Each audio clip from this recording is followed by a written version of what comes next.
स्वागत है आप सभी का आपके अपने YouTube चैनल टेक सीख प्रो में। तो हम स्टार्ट कर रहे हैं एक नई सीरीज जिसका नाम है निम्मी क्वेश्चन बैंक सीरीज। तो अपने इस सीरीज में बेसिकली हम डिस्कस करने वाले हैं निम्मी के क्वेश्चन बैंक को, सेमेस्टर 1, सेमेस्टर 2, 3, 4 जो भी यहाँ पर निम्मी के MCQ क्वेश्चन है उसको बेसिकली हम इस सीरीज में डिस्कस करेंगे। जैसा कि कई सारे स्टूडेंट की कंप्लेन होती है कि जो निम्मी का आंसर की है उसमें कई सारे आंसर रॉन्ग दिए गए हैं, जिससे कि जब वो एग्ज़ाम में जाते हैं और वो क्वेश्चंस आ जाते हैं तो वहाँ पर उन्हें कन्फ्यूजन होती है। तो इस सीरीज के द्वारा आप सभी को आपके सारे डाउट्स क्लियर होंगे। जो भी यहाँ पर रॉन्ग क्वेश्चन दिए गए हैं उसको हम अच्छे से डिस्कस करेंगे, उसका सही उत्तर आपको बताएंगे कि क्या आपको एग्ज़ाम में टिक करना चाहिए। बेसिकली जो ये अपनी सीरीज है ये फिटर, टर्नर और मशीनिस्ट के लिए हेल्पफुल होने वाली है। और ये सीरीज आपकी बेसिकली आप कोई भी ITI के थ्रू किसी भी एग्ज़ाम की प्रिपरेशन करते हैं तो उसके लिए ये बहुत ही महत्वपूर्ण होने वाली है। अब चाहे आप ITI का सेमेस्टर का एग्ज़ाम दे रहे हों, 1, 2, 3, 4 ईयरली का एग्ज़ाम दे रहे हों, या कोई भी गवर्नमेंट या अदर कोई टेक्निकल एग्ज़ाम की प्रिपरेशन कर रहे हो, इसरो, DRDO, NPCIL, मेट्रो, सभी एग्ज़ाम के लिए ये आपकी क्लासेस इम्पॉर्टेंट होने वाली हैं। इसमें हम चैप्टर बाय चैप्टर MCQ को डिस्कस करेंगे, साथ ही कुछ क्वेश्चंस जो कि मोस्ट इम्पॉर्टेंट होंगे उसके पीछे के कंसेप्ट को भी समझेंगे और उससे रिलेटेड एग्जाम में क्या क्वेश्चन पूछे जा सकते हैं उस पर भी हम डिस्कस करेंगे। तो चलिए स्टार्ट करते हैं अपनी आज की सीरीज। साथ ही आपके लिए जो महत्वपूर्ण सूचना है कि PDF को प्राप्त करने के लिए, अपने डाउट को सॉल्व करने के लिए, डिस्कस करने के लिए आप डिस्क्रिप्शन में टेलीग्राम का लिंक दिया गया है, उसको ज्वाइन जरूर करें। तो चलिए स्टार्ट करते हैं आज की अपनी क्लास। तो जो सबसे पहला क्वेश्चन यहाँ पर हमारा दिया गया है, ये दिया गया है which one is the personal safety. यहाँ पर निम्नलिखित में से कौन सा व्यक्तिगत सुरक्षा के अंतर्गत आता है। Option keep the machine clean, concentrate on your work, keep the gangway and floor clean, keep the tools eight there proper place. तो इसका सही उत्तर क्या हो जाएगा, यहाँ पर आपसे पूछा गया है पर्सनल सेफ्टी के अंतर्गत। तो पर्सनल सेफ्टी के अंतर्गत इसका ऑप्शन नंबर यहाँ पर B सही हो जाएगा कि कंसंट्रेट ऑन योर वर्क, अपने काम पर ध्यान दो। ये आपकी क्या है, व्यक्तिगत सुरक्षा से संबंधित है। बाकी बात की जाए कीप द मशीन क्लीन या फिर keep the tool eight their work place, तो ये क्या हो गया, मशीन और टूल से संबंधित हो गया। Keep the gangway and floor clean, तो ये किससे हो गया, वर्कशॉप से संबंधित सेफ्टी हो गया। पर्सनल सेफ्टी पूछा गया था तो अपने काम पर ध्यान दो, ये क्या आपकी पर्सनल सेफ्टी के अंतर्गत आता है। चलिए बढ़ते हैं नेक्स्ट क्वेश्चन की तरफ। यहाँ पर क्वेश्चन नंबर 2 जो आपसे पूछा गया है, यहाँ पर आपको एक सिंबल दिया गया है, इस सिंबल का नाम यहाँ पर आपको बताना है। ठीक है, बेसिकली क्वेश्चन पूछ रहा है नेम द मैंडेटरी सिंबल। यहाँ पर आपको एक सिंबल दिया गया है और ये कह रहा है मैंडेटरी सिंबल। तो बेसिकली आपको पता होनी चाहिए कि सिंबल कितने प्रकार के होते हैं। एग्जाम में आपसे जो सेफ्टी साइन पूछे जाते हैं तो बेसिकली सेफ्टी साइन को कितने भागों में बांटा जाता है, तो सेफ्टी साइन को 4 भागों में बांटा जाता है। जो यहाँ पर सबसे पहला होता है उसे हम क्या कहते हैं, तो उसे हम कहते हैं प्रोहिबिशन साइन। उसे हम क्या कहते हैं, प्रोहिबिशन साइन, जिसे कहते हैं निषेधात्मक। उसका मतलब होता है उस काम को नहीं करना है। दूसरा यहाँ पर होता है जिसे हम कहते हैं मैंडेटरी। मैंडेटरी का मतलब होता है कि ये चीज़ें क्या है, अनिवार्य हैं, आपको करनी है। और यहाँ पर तीसरा साइन होता है जिसे हम कहते हैं वार्निंग साइन। वार्निंग का मतलब होता है वो किसी चीज़ के बारे में चेतावनी देता है। और चौथा जो साइन होता है उसे हम क्या कहते हैं, इंफॉर्मेशन साइन कहते हैं, जो कि आपको किसी चीज़ की सूचना देता है। अब सबसे पहले बात की जाए यहाँ पर प्रोहिबिशन साइन, निषेधात्मक, बेसिकली सर्कुलर, गोलाकार होता है। और यहाँ पर कई बार इसके आपसे बारे में पूछा जा सकता है कि कलर कैसा होता है, तो रेड कलर का यहाँ पर उसका क्या नाम बॉर्डर होता है और बैकग्राउंड उसका वाइट होता है। जो भी चीज़ें बनी होती हैं उस पर ब्लैक रंग की बनी होती हैं। जैसे आपको दिया जाए सिगरेट का एक सिंबल दे दिया गया है, उसको क्रॉस कर दिया गया है कि सिगरेट पीना मना है, ठीक है। ऐसे एक आपने देखा होगा सर्कल बना होता है, उसमें एक सिगरेट बनी होती है और सिगरेट के ऊपर फिर उस पर क्या कर देते हैं, वो क्रॉस कर देते हैं, तो इसका मतलब होता है सिगरेट पीना मना है। तो ये किसके अंतर्गत आता है, प्रोहिबिशन, निषेधात्मक। मैंडेटरी यहाँ पर आपको दिया गया है, बट बेसिकली जो मैंडेटरी का सिंबल होता है ये सर्कुलर शेप में, ज़्यादा से ज़्यादा सर्कुलर शेप में पाया जाता है, ठीक है। अब जो सर्कुलर शेप होता है उसका जो बैकग्राउंड है, बैकग्राउंड वाइट होता है, सॉरी बैकग्राउंड ब्लू होता है और उस पर जो फिगर बने होते हैं वो वाइट बने होते हैं। मतलब यहाँ पर जो इसका बैकग्राउंड होगा ये क्या होगा, ब्लू होगा, और इस पे जो फिगर बनाए जाएंगे कैसे बनाए जाएंगे, वाइट कलर के बनाए जाएंगे। तीसरा जो वार्निंग है, वार्निंग आपका कैसा होता है, ट्रायंगुलर शेप में होता है। कैसा होता है, ट्रायंगुलर शेप में होता है। और इसका बॉर्डर क्या होता है, यहाँ पर ऐसे देख रहे हैं कि इसका बॉर्डर कैसा है, तो इसका बॉर्डर आपका ब्लैक रंग का इसका बॉर्डर हो जाता है। और यहाँ पर बीच में जो इसकी पृष्ठभूमि होती है येलो कलर की होती है, कोई यहाँ पर जो साइन बनाया जाता है वो ब्लैक कलर का बनाया जाता है, हो गया वार्निंग। जैसे आपको दे दिया जाए कि यहाँ पर इलेक्ट्रिक शॉक का खतरा है, इससे आपको बचकर रहना है, ठीक है। मैंडेटरी वाले में एग्जांपल दिया जाए तो आप जब वर्कशॉप में जाते हैं तो वहाँ पर बहुत सारे साइन लगे होते हैं, मशीन पर काम करते हैं तो उससे पहले वहाँ पर लगा होता है हेलमेट आपको पहनना है, या फिर आपको ग्लव्स पहनना है, गार्डेड अनगार्डेड का बना होता है, तो सब किसके अंतर्गत आता है, मैंडेटरी के। इंफॉर्मेशन वाले की बात की जाए तो इसमें आपका बेसिकली स्क्वायर शेप का प्रयोग किया जाता है। जैसे आपने देखा होगा फर्स्ट एड बॉक्स वगैरह पर स्क्वायर सिंबल यहाँ पर बना होता है, तो ये किसका है, तो ये इंफॉर्मेशन के अंतर्गत आता है। यहाँ पर बेसिकली व्हाइट कलर का साइन होता है, इसका ग्रीन रंग का बैकग्राउंड होता है। इसमें बेसिकली जो बात की जाए किसी विशेष चीज के बारे में संकेत करता है, जो आपके रोड वगैरह पर सिंबल बने होते हैं ये भी किसके अंतर्गत आते हैं, ये भी इंफॉर्मेशन साइन के अंतर्गत आते हैं। तो हम बात करते हैं अपनी क्वेश्चन की कि यहाँ पर पूछा गया है प्रतीक का नाम बताइए कि ये किसके बारे में बता रहा है। तो बेसिकली निम्मी का न्यू एडिशन है जो कि दो सिंबल बहुत पूछता है। तो यहाँ पर जो सिंबल दिया गया है इसको क्या कहते हैं, तो इसको हम कहते हैं स्टॉप, रुको, ठीक है। इसको हम क्या कहते हैं, स्टॉप, रुको। आगे के आपके क्वेश्चंस में यहाँ पर गिव अवे का भी आपसे पूछा जाएगा। जो गार्डेड होता है, गार्डेड पर बेसिकली वहां पर एक कोई इस प्रकार का मान लीजिए कोई इसे कटर बना हुआ है, ठीक है, कुछ कटर बना हुआ है, इस पर इस प्रकार का आपका ऐसे रहेगा तो गार्डेड हो गया, और ये इधर ना होकर थोड़ा ऊपर बना रहेगा तो ये क्या हो गया, अनगार्डेड हो गया। और नेक्स्ट यहाँ पर आपको गिव अवे का नेक्स्ट क्वेश्चन में आपसे पूछा जाएगा। चलते हैं अगले क्वेश्चन की तरफ। नेक्स्ट क्वेश्चन में यहाँ पर क्या पूछा गया है, तो क्वेश्चन नंबर 3 यहाँ पर पूछा गया है flammable of liquefiable solids are classified.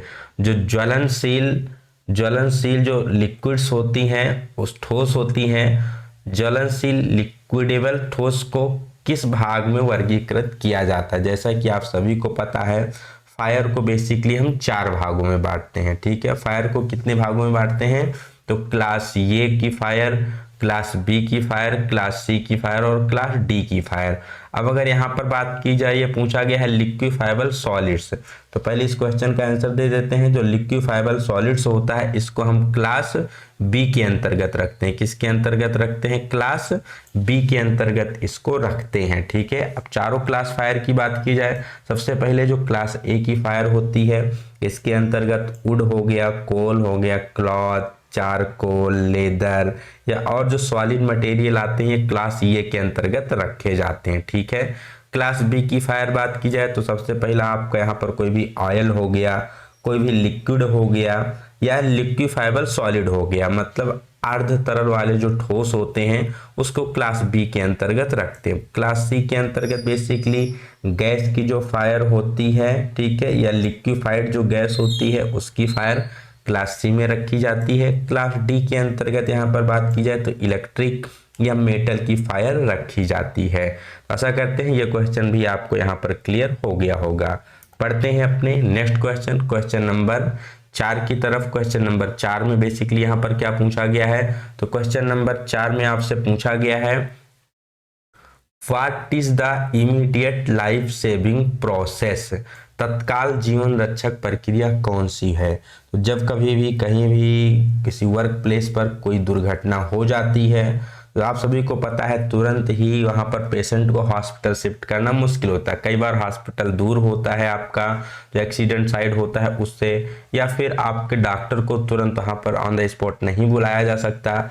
तो इस बीच पे हम पेशेंट को हॉस्पिटल शिफ्ट करें या डॉक्टर को वहां पर बुलाए, वो अटेंड करे, इससे पहले वहां पर जो आपका बेसिकली जो हम उपचार करते हैं पेशेंट की जान को बचाने के लिए और उससे जो फर्दर बेसिकली उसे नुकसान से बचाने के लिए, तो उसको हम किस नाम से जानते हैं? तो उसको किस नाम से जाना जाता है? तो उसे फर्स्ट एड के नाम से जाना जाता है। उसे क्या कहते हैं? प्राथमिक उपचार कहते हैं। तो रोगी को हॉस्पिटल भेजने से पहले, डॉक्टर के आने से पहले उसको जो हम बेसिक ट्रीटमेंट देते हैं उसे क्या कहते हैं? फर्स्ट एड कहते हैं। ठीक है।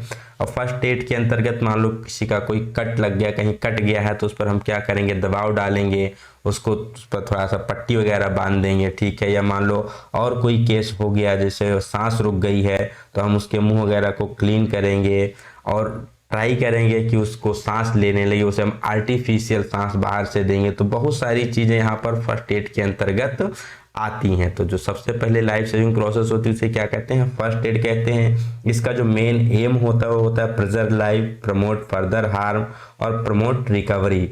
उसका क्या है? बेसिकली जो रिकवरी रेट होता है उसको बढ़ाया जा सके जिससे कि रोगी रिकवर कर सके, वही मेन एम होता है यहाँ पर फर्स्ट एड का। नेक्स्ट क्वेश्चन की तरफ चलते हैं। जहाँ नेक्स्ट क्वेश्चन आपसे क्या पूछा गया है, तो चलते हैं अपने नेक्स्ट क्वेश्चन की तरफ, क्वेश्चन नंबर 5 की तरफ। यहाँ पर आपको एक सिंबल दिखाया गया है और पूछा गया है ये किस प्रकार का सिंबल है। ठीक है। तो क्वेश्चन दिया गया है नेम द वार्निंग साइन। यहाँ पर एक आपको वार्निंग साइन दिया गया है। बेसिकली हमने जो आपको शेप कलर बताए थे वो यहाँ पर ना फॉलो किए, कुछ अलग विशेष सिंबल हैं जो यहाँ पर आपसे पूछे जा रहे हैं। और वैसे भी वार्निंग सिंबल जो होते हैं किस में होते हैं? ट्रेंगुलर में ही होते हैं। वहां पर उसका बॉर्डर कैसा होता है? ब्लैक होता है। अब बैकग्राउंड इसका येलो होगा, बाकी फिगर क्या होगा? ब्लैक ही होगा। ठीक है। यहाँ पर बैकग्राउंड कैसा होना चाहिए? येलो होना चाहिए, बाकी फिगर आपका ब्लैक ही होगा। तो वार्निंग साइन कोई एक चेतावनी दे रहा है किसके बारे में? पहला ऑप्शन स्कूल यहाँ पर नहीं है, गार्डेड संरक्षित तो संरक्षित भी नहीं है, पेडेस्टल क्रॉसिंग या फिर अनगार्डेड। तो इसका सही आंसर क्या हो जाएगा? तो इसका सही आंसर हो जाएगा अनगार्डेड। अनगार्डेड का मतलब जैसे यहाँ पर देख रहे हैं ये कोई आपका व्हीकल है, उससे क्या यहाँ पर धुआं निकल रहा है। ठीक है। तो ये धुआं जो निकल रहा है डायरेक्ट आपका एटमॉस्फेयर में जा रहा है। अगर आप इसके आसपास संपर्क में हैं तो यहाँ पर आपको नुकसान हो सकता है। तो बेसिकली यहाँ पर इसका कोई गार्ड नहीं किया गया है, कोई यहाँ पर गार्ड नहीं लगा हुआ है इसको रोकने के लिए, तो इसीलिए क्या है? अनगार्डेड के अंतर्गत आ रहा है। चलते हैं अपने नेक्स्ट क्वेश्चन की तरफ। नेक्स्ट क्वेश्चन यहाँ पर पूछा गया है what is the class of fire caused by would paper cloth. Basically अगर बात की जाए तो जो लकड़ी की आग होती है, कागज की आग होती है, कपड़े के कारण लगी आग होती है, उसको किस क्लास के अंतर्गत रखा जाता है? तो हमने ऊपर ही आपसे डिस्कस किया था कि वुड हो गया, कोल हो गया, पेपर हो गया, क्लॉथ हो गया, लेदर हो गया, ये सभी किसके अंतर्गत आते हैं? ये सभी क्लास ये के अंतर्गत आते हैं। क्लास ये फायर के अंतर्गत इसको हम रखते हैं। और क्लास बी की फायर में बेसिकली ऑयल होता है या फिर लिक्विफाइड सॉलिड होते हैं। ठीक है। क्लास सी की फायर में आपका गैस या लिक्विफाइड गैस। क्लास डी में इलेक्ट्रिक या फिर मेटल की आग को इसके अंतर्गत रखा जाता है। अब अगर बात की जाए फोम फायर एक्सटिंग्विशर की, तो यहाँ पर अगर क्लास ए की आग को हम कैसे बुझाते हैं? तो क्लास ए की आग को बुझाने के लिए सोडा एसिड एक्सटिंग्विशर या फिर पानी का प्रयोग किया जाता है या फिर बालू का भी प्रयोग किया जाता है। क्लास बी की फायर की बात की जाए तो इसको बुझाने के लिए फोम फायर एक्सटिंग्विशर या ड्राई पाउडर का या फिर कार्बन डाइऑक्साइड एक्सटिंग्विशर का प्रयोग किया जाता है। मेन चीज ध्यान रखी जाती है कि जो क्लास बी की फायर होती है उसमें हम वाटर का प्रयोग नहीं करते। ठीक है। तो यहाँ पर पानी का प्रयोग नहीं किया जाता, नहीं तो आग और बढ़ जाती है। क्लास सी की जो फायर होती है गैस की फायर, इसको बुझाने के लिए बेसिकली ड्राई पाउडर एक्सटिंग्विशर का प्रयोग करते हैं।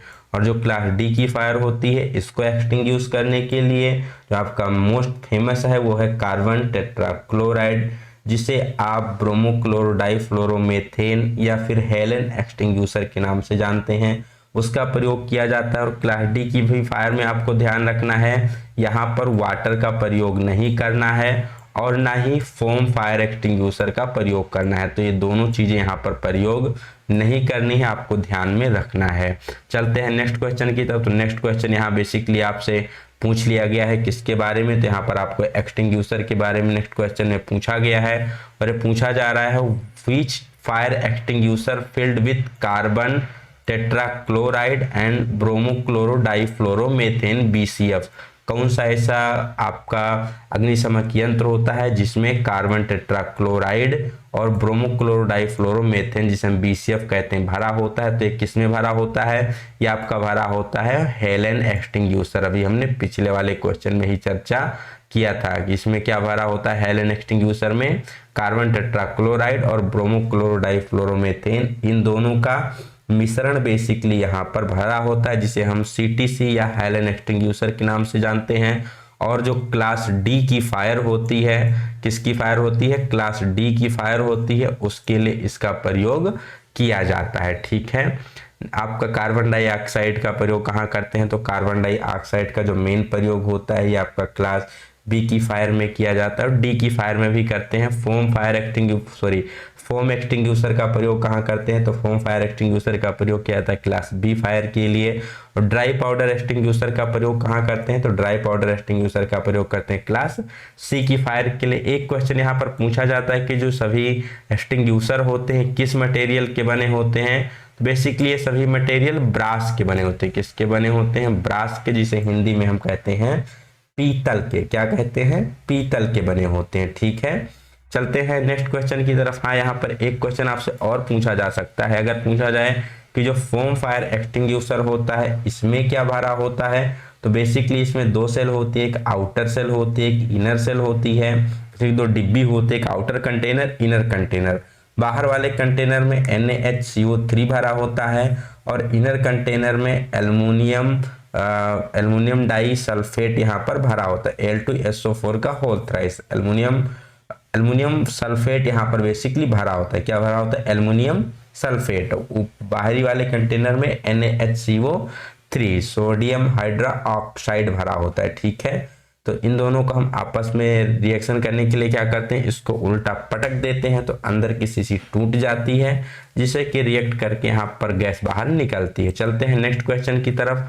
तो नेक्स्ट क्वेश्चन नंबर 8 यहाँ पर पूछा जा रहा है which comes under mechanical occupational hazard, कौन सा ऐसा है जिसे बेसिकली किसके अंतर्गत रखते हैं, तो उसे यांत्रिक व्यावसायिक खतरे के अंतर्गत रखते हैं। बेसिकली यहाँ पर मैकेनिकल हैजार्ड कौन सा है, ऑप्शन है नॉइज, टॉक्सिक, अनस्किल्ड या अनगार्डेड मशीनरी। तो यही ऑप्शन नंबर डी इसका करेक्ट आंसर हो जाएगा। जो अनगार्डेड मशीनरी है, कोई ऐसी मशीन जो कि गार्ड नहीं की गई है, गार्ड की आवश्यकता है, तो उससे जो एक्सीडेंट हो सकता है वो किसके अंतर्गत आएगा, वो आएगा आपका मैकेनिकल हैजार्ड के अंतर्गत, मैकेनिकल ऑक्यूपेशन के अंतर्गत। ठीक है, अब यहाँ पर एक चीज है टॉक्सिक। टॉक्सिस अगर ये केमिकल की वजह से है तो कैसा हो जाएगा, केमिकल हो जाएगा। नॉइज, शोर, ये बेसिकली किसके अंतर्गत, फिजिकल हैजार्ड के अंतर्गत यहाँ पर आ जाता है। चलते हैं नेक्स्ट क्वेश्चन की तरफ। नेक्स्ट क्वेश्चन यहाँ पर पूछा गया है how to stop bleeding of injured person, कोई घायल व्यक्ति है तो बेसिकली उसमें घायल व्यक्ति है, कुछ वजह से वहाँ पर चोट लग गई है और रक्तस्राव हो रहा है, तो रक्तस्राव को आप कैसे रोकेंगे, क्या प्रोसेस करेंगे। ऑप्शन है टाई बैंडेज, बैंडेज को बांधिए, अप्लाई ऑइनिमेंट, मरहम को लगाइए, apply tincture over the wound, घाव पर टिंचर लगाइए, या फिर अप्लाई प्रेशर द वुंड, घाव पर दबाव दें। तो जो सबसे करेक्ट आंसर है इसका क्या है, डी। आपको क्या करना चाहिए, वहां पर घाव पर आपको प्रेशर लगाना चाहिए। बेसिकली ये स्मॉल इंजरी की बात की जा रही है, जब आपकी इंजरी काफ़ी बड़ी होगी तो उस केस में आपको क्या करना होगा, पट्टी बांधना होगा, बैंडेज लगाना होगा। लेकिन कोई स्मॉल इंजरी है तो उस केस में आपको क्या करना चाहिए, वहां पर घाव पर दबाव देना चाहिए। दबाव डालने से क्या होता है, वहां पर ब्लड का स्राव रुक जाता है, जिससे आप बाद में फिर उसको क्या कर सकते हैं, पट्टी वगैरह बांध सकते हो। पहला प्रोसेस होता है वो क्या होता है, आपको दबाव देकर खून के बहाव को, रक्तस्राव को रोकना है। चलते हैं नेक्स्ट क्वेश्चन की तरफ। नेक्स्ट क्वेश्चन में भी यहाँ पर एक सेफ्टी साइन दिखाया गया है और आपसे पूछा है कि इस सेफ्टी साइन का बेसिकली क्या नाम है। तो ये सेफ्टी साइन क्या हो जाएगा, स्कूल, गार्डेड, अनगार्डेड या पेडेस्टल क्रॉसिंग। तो आप देख पा रहे होंगे यहाँ पर पेडेस्टल क्रॉसिंग बनी है और एक आदमी इसको क्या कर रहा है, पार कर रहा है। इसके कहने का मतलब है जब भी आप रोड पे चल रहे हो, वहां पर आपको रोड को क्रॉस करना हो तो किससे पार करें, पेडेस्टल क्रॉसिंग से ही रोड को पार करें, अन्यथा दुर्घटना हो सकती है। तो इसका आंसर सही क्या हो जाएगा, ये पेडेस्टल क्रॉसिंग इसका उत्तर हो जाएगा। ठीक है, चलते हैं नेक्स्ट क्वेश्चन की तरफ। यहाँ पर नेक्स्ट क्वेश्चन फिर से यहाँ पर आपसे फायर के बारे में पूछा गया है। ठीक है, यहाँ पर पूछा गया what are the 3 factors cause fire. आग लगने के जो बेसिकली कारण होते हैं, 3 कारण, उसके 3 फैक्टर होते हैं जिसे हम फायर ट्रायंगल के नाम से जानते हैं। तो उसमें 3 चीजें बेसिकली क्या क्या होती हैं वही आपको यहाँ पर बताना है। ठीक है, जैसे मान लीजिए आपका फायर ट्रायंगल है तो इसमें 3 चीजें होती हैं। ठीक है, इन 3 चीजों की वजह से ही आग लगती है। तो जो सबसे पहली चीज हो गई वो आपकी हो गई हीट चाहिए। आपको क्या चाहिए, हीट चाहिए, मतलब ऊष्मा चाहिए किसी भी सोर्स से। दूसरा हो गया यहाँ पर आपको ऑक्सीजन चाहिए। तो आप सभी को पता है ऑक्सीजन एटमॉस्फेयर में उपलब्ध होती है। हीट हो गया, ऑक्सीजन हो गया, और तीसरा क्या चाहिए, फ्यूल चाहिए। हीट, फ्यूल, ऑक्सीजन, इन तीनों के मिलने से ही आग का यहाँ पर निर्माण होता है। तो ऑप्शन कौन सा सही हो जाएगा, fuel, heat, oxygen, option number ये सही हो जाएगा। इन तीनों में से कोई एक भी चीज गायब है तो यहाँ पर आग नहीं लगेगी। ऑक्सीजन एटमॉस्फेयर से, हीट आप किसी भी सोर्स से दे सकते हो, जैसे मान लीजिए आप कोई तीली जला रहे हैं, लाइटर जला रहे हैं, तो क्या है वो एक हीट का सोर्स है। और फ्यूल मतलब जो भी आपका जलने वाला पदार्थ है, जैसे लकड़ी हो गया, ऑयल हो गया, गैस हो गया, तो ये सभी क्या है, वो सभी फ्यूल के अंतर्गत आता है। अब अगर आपको आग को बुझाना है तो इन तीनों में से किसी एक को हटाना होगा। तो आजकल का जो क्वेश्चन पूछा जाता है वो पूछा जाता है कि अगर हमें मान लो फायर ट्रायंगल से ऑक्सीजन को हटाना है, ऑक्सीजन की सप्लाई को कम करना है, हटाना है, तो उसे किस प्रोसेस के नाम से जानते हैं, तो उसे हम कहते हैं स्मूथरिंग प्रोसेस। उसे क्या कहते हैं, स्मूथरिंग प्रोसेस। इसके अंतर्गत बेसिकली क्या किया जाता है, जो एयर की सप्लाई होती उसको रोक दिया जाता है। यहाँ पर दूसरा है हीट, अगर हमें हीट की सप्लाई को कम करना है, हीट को हटाना है, तो इस प्रोसेस को किससे नाम से जानते हैं, तो इस प्रोसेस को हम कूलिंग के नाम से जानते हैं। जैसे आप मान लो पानी डालोगे आग पर तो क्या होगा, वहां पर जो ऊष्मा है वो गायब हो जाएगी, ठंडी हो जाएगी, मतलब ऊष्मा का सप्लाई कट हो गया, हीट कट हो गया तो भी आग बुझ जाएगी।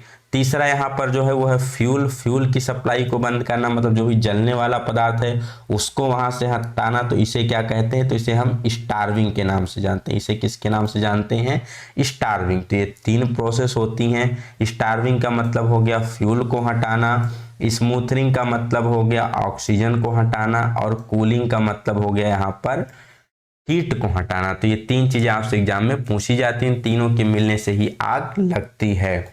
चलते हैं नेक्स्ट क्वेश्चन की तरफ। तो नेक्स्ट क्वेश्चन पूछा गया है what is the period referred as golden period. Golden period basically किस पीरियड को कहा जाता है, तो जब भी बात की जाए कोई भी एक्सीडेंट होता है तो एक्सीडेंट होने के बाद जो आपका वहाँ पहला 30 मिनट होता है, प्रारंभिक 30 मिनट बहुत ही क्रूशियल होता है, क्योंकि उस पीरियड में ज़्यादा चांसेस होते हैं कि जो भी पेशेंट वो डेथ कर सकता है या उसकी जो इंजरी है बहुत ज़्यादा बढ़ सकती है। तो जो पहला 30 मिनट होता है एक्सीडेंट के बाद का, first 30 minute after the accident, इसी को क्या कहते हैं, हम गोल्डन पीरियड के नाम से जानते हैं। ठीक है, किसके नाम से जानते हैं, गोल्डन पीरियड के नाम से जानते हैं। और इस गोल्डन पीरियड में अगर हम जो भी आपका एक्सीडेंट हुआ पर्सन है, जो भी आपका पेशेंट है, उसको हम पहुंचा देते हैं हॉस्पिटल, फर्स्ट एड उपलब्ध करवा देते हैं, ट्रीटमेंट दे देते हैं, तो बहुत ज़्यादा हाई चांस होता है कि उसकी जान को बचाया जा सकता है। इसीलिए इस पीरियड को हम गोल्डन पीरियड कहते हैं। एक्सीडेंट हुआ उसके बाद जो पहला 30 मिनट होगा वही क्या होगा, गोल्डन पीरियड होगा। यहाँ पर एक और टर्मिनोलॉजी आपसे पूछी जा सकती है जिसे हम आजकल कहते हैं सॉफ्ट स्किल। सॉफ्ट स्किल का बेसिकली आपसे एग्जाम्पल पूछा जा सकता है, जैसे पॉजिटिव एटीट्यूड हो गया, टीम वर्क हो गया, self confidence, loyalty, good communication skill. ये सभी किसके अंतर्गत रखे जाते हैं? ये सभी आपके सॉफ्ट स्किल के अंतर्गत रखे जाते हैं, जो कि आजकल क्वेश्चन में आपसे एग्जाम में पूछ लिया जाता है, तो उसको भी ध्यान रखेंगे। क्या क्या है? Positive attitude, team work, self confidence, loyalty, good communication skill. चलते हैं नेक्स्ट क्वेश्चन की तरफ। Question number 13। आशा करते हैं वीडियो आपको समझ में आ रही होगी। कोई भी डाउट है तो आप टेलीग्राम ग्रुप को ज्वाइन करके वहां पर अपने डाउट को पूछ सकते हैं, लिंक डिस्क्रिप्शन में है। और ये जो अपनी क्लासेस है सभी जो भी वनडे एग्जाम होते हैं सभी के लिए बहुत ही मोस्ट इंपॉर्टेंट है, तो इसे अपने फ्रेंड के बीच शेयर जरूर कीजिएगा और वीडियो को लाइक कीजिएगा। चैनल पर पहली बार विजिट करें तो चैनल को सब्सक्राइब भी जरूर कर लेना, जिससे आगे आने वाली वीडियो आपको मिलती रहे। 13 नंबर क्वेश्चन की बात की जाए तो 13 नंबर क्वेश्चन यहाँ पर क्या पूछा गया है? What is the first step to avoid accident in the work place? कोई भी कार्यस्थल है तो वहां पर हम दुर्घटना से कैसे बच सकते हैं, या दुर्घटना से बचने के लिए सबसे पहला कदम, हमारे तरफ से पहला स्टेप क्या होना चाहिए, यहाँ पर आपसे एग्जाम में पूछा गया है। तो इसकी बात की जाए, by bearing safety equipment, doing things in one's own way, by observing safety precaution, या फिर doing things with a highly skilled working practice. तो इसका सही उत्तर क्या हो जाएगा? तो बेसिकली इसका सही उत्तर हो जाएगा बाय ऑब्जर्विंग सेफ्टी प्रिकॉशन। जहां भी हम काम कर रहे हैं तो उस कार्यस्थल से संबंधित जो भी सुरक्षा नियम है उनका हम पालन करके, सुरक्षा सावधानियों का पालन करके हम दुर्घटना से बच सकते हैं। तो सबसे पहला और मोस्ट इफेक्टिव वे आपके तरफ से ये होना चाहिए। चलते हैं नेक्स्ट क्वेश्चन की तरफ। यहाँ पर आपको एक और सेफ्टी साइन के बारे में क्वेश्चन पूछा गया है। क्वेश्चन नंबर 14 में what is the symbol denote? यहाँ पर जो सिंबल दिया गया है ये सिंबल किस चीज को दर्शा रहा है आपसे पूछा गया है। तो सबसे पहले स्टॉप को हमने देख लिया था। स्टॉप को कैसे बनाते हैं? तो स्टॉप को बेसिकली एक ट्रायंगल के द्वारा दर्शाते हैं, वो हो गया आपका स्टॉप का। पेडेस्टल क्रॉसिंग में आपका क्या होगा? कोई व्यक्ति रोड को क्रॉस कर रहा होगा, इस प्रकार से यहाँ पर क्रॉसिंग बनी होगी। ओवरटेकिंग प्रोहिबिटेड, मतलब कोई भी वहां ओवरटेकिंग, दो गाड़ी होगी जिसमें क्या होगा, एक गाड़ी दूसरे को ओवरटेक कर रही होगी, तो वो भी आपका नहीं है। तो ये ऑप्शन क्या सही हो जाएगा? ये ऑप्शन नंबर बी सही हो जाएगा, गिव अवे। इसका मतलब क्या होता है? रास्ता दें, गिव अवे। तो इस सिंबल को आपको ध्यान में रखना है। दो सिंबल बेसिकली मोस्ट इंपॉर्टेंट आज पूछे जा रहे हैं। एक तो ये हो गया आपका गिव अवे, और एक दूसरा ये हो गया ट्रायंगल वाला जिसे हम स्टॉप कहते हैं। तो ये दो आपसे एग्जाम में पूछे जा रहे हैं। चलते हैं नेक्स्ट क्वेश्चन की तरफ। यहाँ पर जो नेक्स्ट क्वेश्चन पूछा गया है ये आपसे बेसिकली पेपर कलर कोड के बारे में पूछा गया। आजकल एग्जाम में इससे एक क्वेश्चन देखने को मिलता ही है। What is the colour code for beans of best paper segregation? Basically जो ही आपके बेस्ट होते हैं उसको डालने के लिए कुछ अलग अलग प्रकार के यहाँ पर डस्टबिन होते हैं, जिसको हम कलर कोड के द्वारा डिनोट करते हैं, कलर से पेंट करते हैं। तो वही पूछा जा रहा है, अगर कोई आपका पेपर का वेस्ट है तो पेपर सेग्रीगेशन के लिए जो बेस्ट है इसका क्या होगा, उसका जो आपका बिन्स है उसका कलर कोड क्या होगा, ये आपसे पूछा गया है। ऑप्शन है रेड, ब्लू, ब्लैक या फिर ग्रीन। तो इसका उत्तर क्या हो जाएगा? इसका उत्तर हो जाएगा ब्लू। जो भी पेपर का वेस्ट होता है ये कैसा होता है? ब्लू होता है। रेड की बात की जाए कि रेड किसके लिए होता है तो आप सभी को पता होना चाहिए। जो मेटल का वेस्ट होता है ये किसके अंतर्गत रखा जाता है? वो रेड बिन में डाला जाता है। ब्लू किसके लिए हो गया? तो ब्लू आपका पेपर के लिए हो गया। नेक्स्ट यहाँ पर बात की जाए ब्लैक, ब्लैक किसके लिए होता है? तो ब्लैक बेसिकली जो आपके फूड के वेस्ट होते हैं, खाने के वेस्ट होते हैं, उसको ब्लैक के अंतर्गत रखते हैं। ग्रीन के अंतर्गत किसको रखते हैं? तो ग्रीन में हम बेसिकली यहाँ पर जो ग्लास का वेस्ट होता है, कांच का वेस्ट हो गया, उसको ग्रीन में रखते हैं। एक और होता है येलो, येलो मतलब पीला, पीले कलर के यहाँ पर जो वेस्ट होता है ये किसके लिए होता है? आपका ये प्लास्टिक के लिए होता है। तो ये कुछ ऑप्शन है जो आपसे एग्जाम में पूछे जाते हैं। रेड किसके लिए हो गया? तो रेड हो गया मेटल के लिए, ब्लू हो गया पेपर के लिए, ब्लैक हो गया फूड के लिए, ग्रीन हो गया ग्लास के लिए, येलो हो गया प्लास्टिक के लिए। तो ये आपको चीजें ध्यान में रखनी है, एक ना एक क्वेश्चन इस एग्जाम में पूछ लिया जाता है। चलते हैं नेक्स्ट क्वेश्चन की तरफ। यहाँ पर नेक्स्ट क्वेश्चन आपसे पूछा गया है, what is the kind of road sign. यहाँ पर किस तरीका का बेसिकली रोड साइन ऑप्शन में दिखाया गया है। तो यहाँ पर देख पा रहे हैं दिया गया है कि स्ट्रेट जाना है तो दिल्ली, अगर आप राइट टर्न लेंगे, सॉरी लेफ्ट टर्न लेंगे तो दिल्ली जाएंगे, राइट टर्न लेंगे तो इस तरफ दिल्ली जाएंगे। ठीक, तो कुछ इस प्रकार से यहाँ पर आपको डायरेक्शन दिया गया है, यहाँ दिल्ली ना होके कुछ अलग अलग आपका प्लेस का नाम हो सकता है। तो किस प्रकार का सिंबल है, कैसा है, पुलिस सिग्नल है या कॉजनरी साइन है या मैंडेटरी साइन है या इंफॉर्मेशन साइन है। तो बेसिकली ये कौन सा साइन है, तो ये इंफॉर्मेशन है जो कि आपको डायरेक्शन बता रहा है किस दिशा में किस प्लेस पे जाना है। तो ये डायरेक्शन बता रहा है, दिशा बता रहा है, कुछ सूचना दे रहा है आपको, इसलिए क्या हो गया, इंफॉर्मेशन साइन हो गया। चलते हैं नेक्स्ट क्वेश्चन की तरफ। इसमें बेसिकली यहाँ पर आपको कई बार दिखाया जाता है कि पेट्रोल पंप यहाँ से 500 मीटर की दूरी पर है, लेफ्ट पर है, राइट पे है। तो ये भी आपको आप पेट्रोल पंप का भी दिखाया गया है। ठीक है, यहाँ पर एडवांस डायरेक्शन साइन दिखाए गए हैं। तो बेसिकली किसके अंतर्गत है, इंफॉर्मेशन साइन के अंतर्गत आते हैं।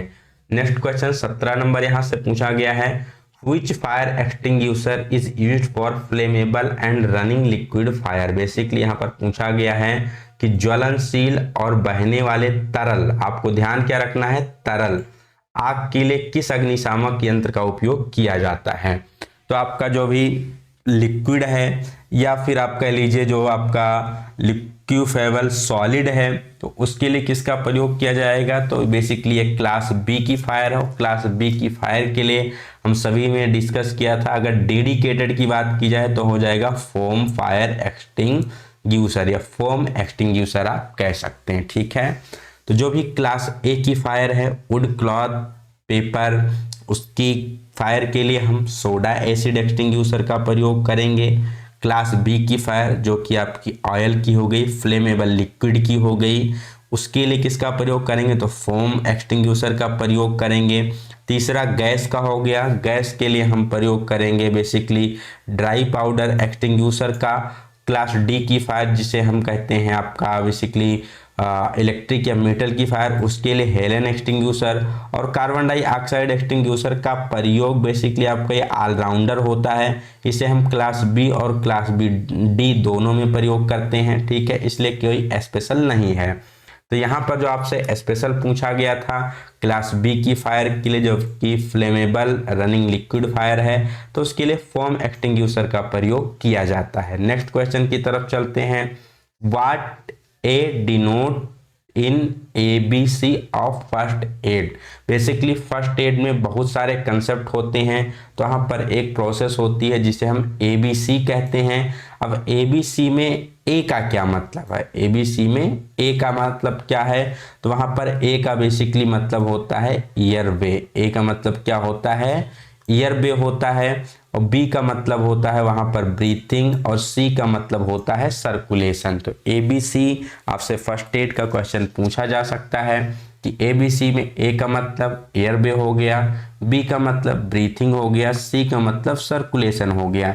जब भी किसी पेशेंट को एक्सीडेंट हो जाता है, मान लीजिए उसकी सांस रुक जाती है, आपको आर्टिफिशियल रेस्पायरेशन देना है, उसे कृत्रिम सांस देनी है, तो सबसे पहले उसका हम चेक करते हैं, ईयरवे वायु मार्ग चेक करते हैं कि पूरा क्लीन है कि नहीं, कोई उसके अंतर्गत कोई आपका बाहरी पदार्थ तो नहीं फंस गया है, फंस गया तो उसको क्लीन करेंगे। फिर उसके हम ब्रीथिंग की जांच करेंगे, सांस ले रहा है कि नहीं। फिर ब्लड सर्कुलेशन की जांच करेंगे, ब्लड प्रॉपर सर्कुलेट हो रहा है कि नहीं।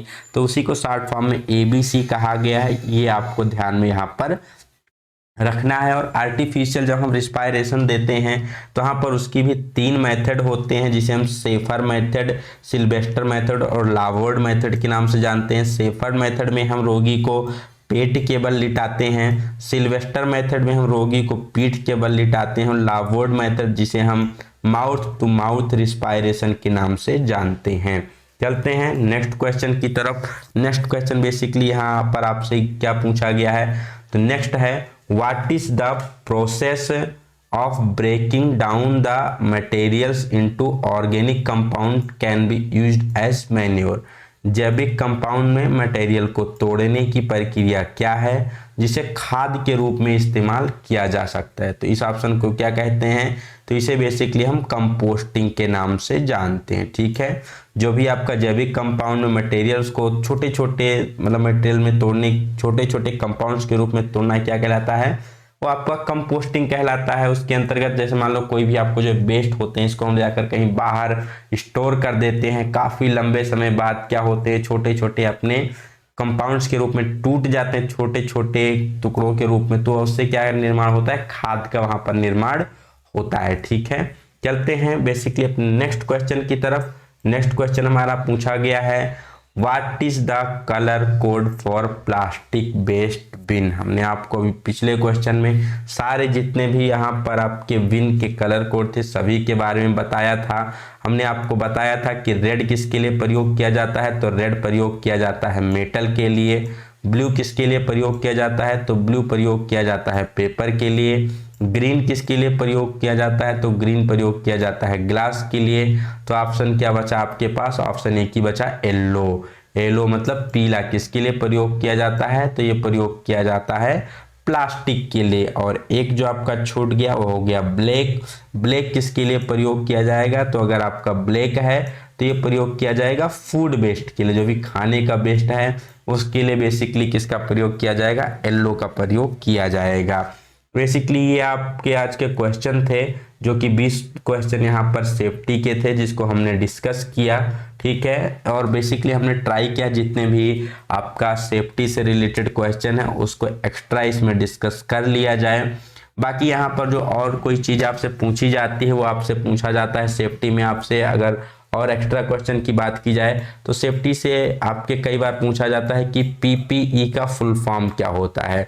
तो पीपीई का बेसिकली मतलब होता है पर्सनल प्रोटेक्टिव इक्विपमेंट। क्या कहते हैं इसे? पर्सनल प्रोटेक्टिव इक्विपमेंट के नाम से जानते हैं। तो ये भी आपसे कई बार एग्जाम में इसका बेसिकली फुल फॉर्म पूछ लिया जाता है, बाकी यहाँ से कुछ नहीं पूछा जाता। ठीक है, एक और पूछा जाता है सीपीआर। ठीक है, फुल फॉर्म ही आपसे कई बार यहाँ पर सेफ्टी से पूछे जाते हैं। सीपीआर, सीपीआर का फुल फॉर्म होता है कार्डियो पल्मोनरी रिसासिटेशन। ठीक है, CPR cardio pulmonary resuscitation. PP personal protective equipment. ABC में एयरवे ब्रीथिंग सर्कुलेशन। एक यहाँ पर क्वेश्चन पूछा जाता है रोगी की ऐसी अवस्था जो कि अनकॉन्शियसनेस होती है, वो किसी भी चीज़ को रिस्पॉन्ड नहीं करता, तो उसे क्या कहते हैं? तो उसे बेसिकली हम कोमा के नाम से जानते हैं। तो ये सारे बेसिकली आपके सेफ्टी के जो भी टॉपिक थे वो कवर हो गए।